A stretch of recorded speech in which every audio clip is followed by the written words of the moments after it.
Joseph said to his brothers, Genesis chapter 50, you did this for evil, but God meant it for good so I could save the Israelites. That phrase, meant it, means God put me in this position. We think God is always just fixing what the enemy does, working overtime, trying to keep up. Oh man, what happened? Joseph got betrayed? You mean his brothers threw him into a pit? What am I going to do? What'd you say? Paul's in a storm, about to lose his life? I thought he was going to Rome. Red alert, Jesus is being arrested. Like all these alarms are constantly going off. God's having to play catch up. No, God is not caught off guard. Many of these things we think is the enemy. The truth is, it's the hand of God moving us into our purpose. The wrongs are leading to a right. But if you don't know how to go through the wrongs with a good attitude, trusting, knowing that God is still in control, then you'll be frustrated. Have a new perspective. The detours aren't random, they're divine detours. No more fighting, start flowing. No more resisting, put down your sword. You can live out of a place of rest, knowing that the wrongs, the things you don't understand, they're not stopping you, they're leading you into the perfect plan that God laid out for you. A few years after I began pastoring, the church started to really grow, and we needed a larger auditorium.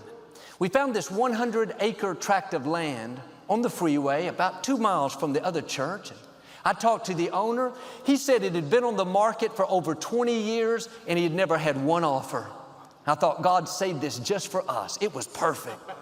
The owner said, you can do your preliminary drawings and soil samples while we're drawing up the contract. There's no big hurry.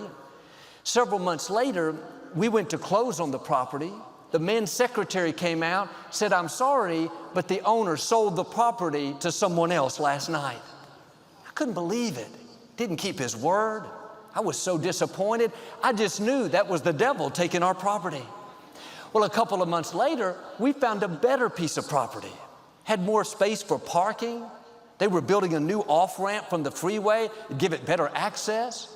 I knew that's why the other property didn't work out. We went to close on it. Believe it or not, the same thing happened.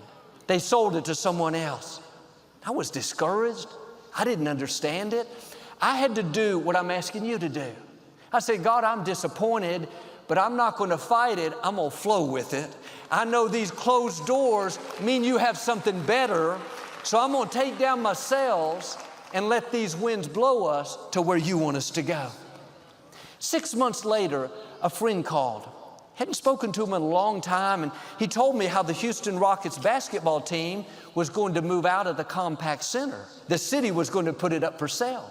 When I heard that, something came alive on the inside. By the grace of God, things fell into place. 3 years later, it was our building.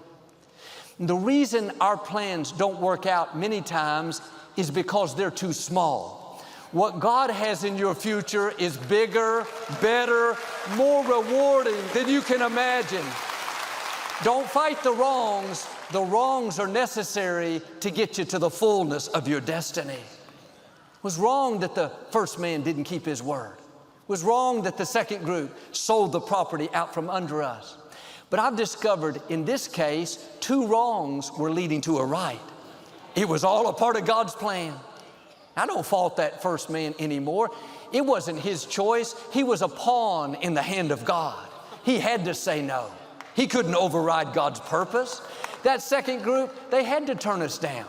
God wanted that door closed. That wasn't rejection, that was protection.